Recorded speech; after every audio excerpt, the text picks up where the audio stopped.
બનાવીશું સરસ મજાનું શિયાળું વાલોર અને શક્કરિયાનું શાક. ખરેખર વાલોર અને શક્કરિયાનું શાક શું તમે ક્યારે ખાધું છે? તમે નથી બનાવતા આ શાક તો એકવાર જરૂર બનાવજો. આ શાક ખાવાની મજા જ કંઈક અલગ આવે છે. ઊંધિયાના ટેસ્ટને ટક્કર મારે એવું આ શાક બને છે. માત્ર 2 જ વસ્તુમાંથી આટલું ટેસ્ટી શાક તમે ક્યારેય નહીં ખાધું હોય. એકવાર બનાવશો પછી કહેશો, વાહ તૃપ્તિબેન, તમારી રેસીપી તો લાજવાબ છે. સૌથી પહેલાં અહીંયા આપણે લીધી છે સુરતી દાણાવાળી વાલોર 250 ગ્રામ. વાલોરને એકદમ મસ્ત ઝીણી ઝીણી આવી રીતે ધોઈ અને સમારી લેવાની. દાણા હોય તો એના કાઢી લેવાના. કૂણી કૂણી વાલોરને સમારવાની છે અને ગઈઢી વાલોર હોય એના દાણા કાઢવાના. સાથે આપણે લઈશું એક શક્કરિયો, એ પણ 250 ગ્રામ. ટોટલ આપણું 500 ગ્રામ શાક અહીંયા બને છે. 3 વ્યક્તિ આરામથી ખાઈ શકે છે. આપણે અહીંયા 3 થી 4 ચમચી તેલને ગરમ કરવા મૂકવાનું છે. 4 જ ચમચી લીધી છે. તમારે ઓછા તેલમાં ખાવું હોય તો તમે 3 ચમચી આ શાક લઈ શકો છો. ઓકે, તો અહીંયા આપણે તેલની અંદર સૌથી પહેલાં જીરામાં અને અજમાથી આ શાકનો વઘાર કરવાનો છે. અહીંયા રાઈ નથી ઉમેરવાની. એ પછી તેલ ગરમ થાય એટલે આદુ લસણ મરચાંની પેસ્ટ ઉમેરી ઊભી પટ્ટીમાં સમારેલી એક જ ડુંગળી સમારવાની અંદર અને થોડી વાર માટે સાંતળવાની. ડુંગળીને 1 જ મિનિટ સુધી સાંતળવાની છે. એની પેસ્ટ છૂટી પડે ત્યાં સુધી જ આપણે સાંતળીશું. હવે અહીંયા આપણે ડુંગળીને સાંતળી લીધા પછી થોડી હળદર ઉમેરવાની છે. હળદર ખાસ ઉમેરવાની, કારણ કે વાલોરનો જે ગ્રીન કલર છે એ જળવાઈ રહે. ટામેટાં અત્યારે નથી ઉમેરવાના, એ આપણે પાછળથી ઉમેરીશું. અહીંયા જે રીતે આપણે કઢાઈમાં શાક બનાવીએ છીએ, એક પણ ટીપું પાણી નથી ઉમેરવાનું.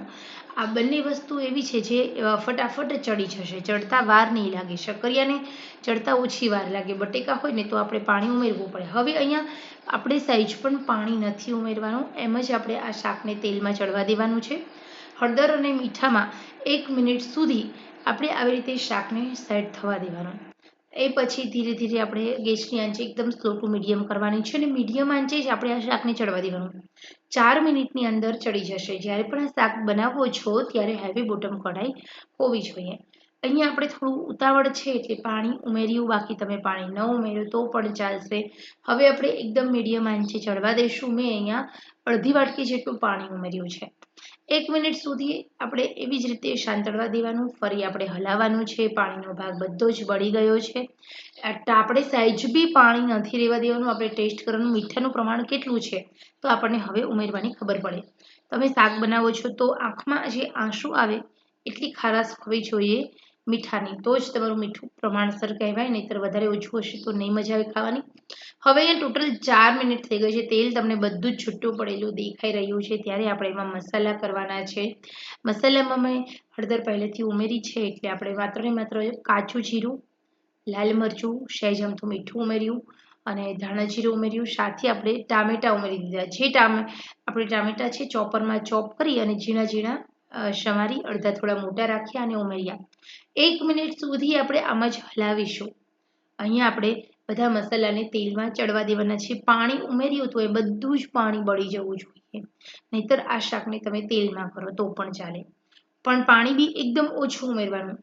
વધારે પડતા શક્કરિયા રેબાઈ જાય તો પણ ખાવાની મજા નથી આવતી અને તમારે જે વાલોર હોય છે કાચી રહી તો પણ મજા નથી આવતી. તો અહીંયા જે આ સુરતી વાલોર છે એ ફટાફટ ચડી જશે એટલા માટે. અને હવે આપણે 1 મિનિટ સુધી અમે સાંતળવા દીધું છે. તમારું શાક એકદમ સરસ મજાનું બનીને રેડી થઈ ગયું છે, તમે જોઈ શકો છો. તો આવી જ રીતે ફટાફટ તમે આ શાક બનાવો. અહીંયા આપણે થોડી તીખાશની જરૂર છે તો આપણે લાલ મરચું સહેજ ઉમેરીશું અને થોડો અમથો ગરમ મસાલો ઉમેરીશું, જેના કારણે આપણું આ શાક વધારે પ્રમાણમાં તીખું બને. તો આ શાક છે તીખું હોય તો વધારે મજા આવે છે. તો ખરેખર આપને આ શાકની રેસીપી કેવી લાગી મને કહેજો.